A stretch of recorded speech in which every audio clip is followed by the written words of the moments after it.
Alors, Carole, aujourd'hui, c'est vrai que le CV, c'est encore un format archaïque. On est sur du PDF avec l'éternel débat de 1 ou 2 pages. Bon, moi, je trouve ça complètement has-been personnellement.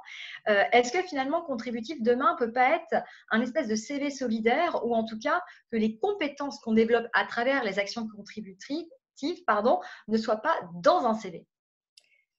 En fait, c'est même l'idée de démarrage, pas ce projet-là, mais de la technique, de la technologie au socle de ce projet, parce qu'on a utilisé une technologie qui était la nôtre et qui était vraiment dans cette idée-là. C'est qu'aujourd'hui, c'est pas seulement un CV qui suffit à nous situer, mais c'est véritablement dans cet univers de médias dans lequel on vit, c'est la narration, c'est le storytelling de ce CV.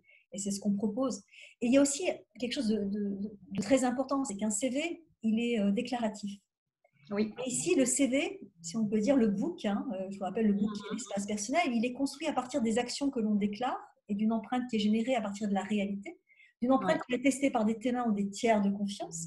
Donc, ce n'est pas du déclaratif, c'est du réel, c'est du prouvé. Ce n'est pas juste, ah oui, effectivement, moi, je viens recommander X ou Y. C'est vraiment construit au fil de l'eau.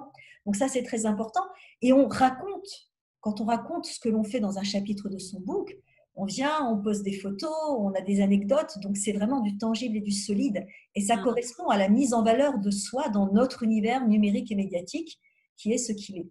Et oui, c'est intéressant cette idée d'avoir un CV qui n'est pas réduit à ce que l'on appelle le professionnel. On Oui, parle beaucoup tout à de fait. l'effacement entre la vie privée et la vie pro. Alors, c'est vrai, il y a de vrais questionnements éthiques autour de ça, mais on oublie de dire qu'il y a peut-être plus de choses à valoriser dans le savoir-faire, les compétences et l'expérience de quelqu'un que juste sa vie professionnelle. Et nous, on vient là, on vient dire, mais être contributif, eh bien, ça a tout autant de valeur que travailler dans une entreprise de façon totalement traditionnelle. Et oui, c'est Bien important de sûr. pouvoir le mettre en valeur. Oui et même moi j'irais, jusqu'à parfois, j'espère qu'un jour les personnes pourront mettre dans leur CV des expériences de vie personnelle par lesquelles elles sont passées.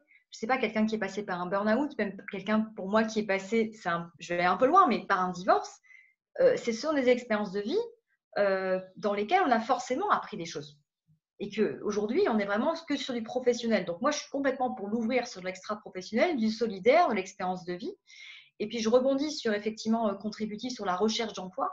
Ce que je trouve vraiment intéressant, je l'ai toujours dit, c'est qu'il est important que les personnes en recherche d'emploi soient tout de même en action. Et ce n'est pas blanc ou noir. Par des petites actions, justement, on va sortir de chez soi, s'habiller, rencontrer des personnes, se sentir utile, développer en plus des compétences et des contacts. Et ça peut même parfois accélérer la recherche d'emploi. Alors qu'on imagine qu'il faut être 8 heures par jour sur son PC pour réussir à décrocher un emploi et qu'on a plus de chances de le faire. Et je pense que c'est même contre-productif. Vous avez totalement raison, mais je pense que de toutes les façons, personne n'est inactif.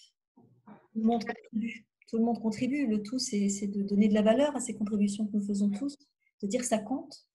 C'est pas parce que ça se fait pas dans un cadre habituel que ça n'existe pas. Mais là, justement, on va donner un cadre pour ça. Donc, on va donner un cadre pour que ça puisse compter encore plus.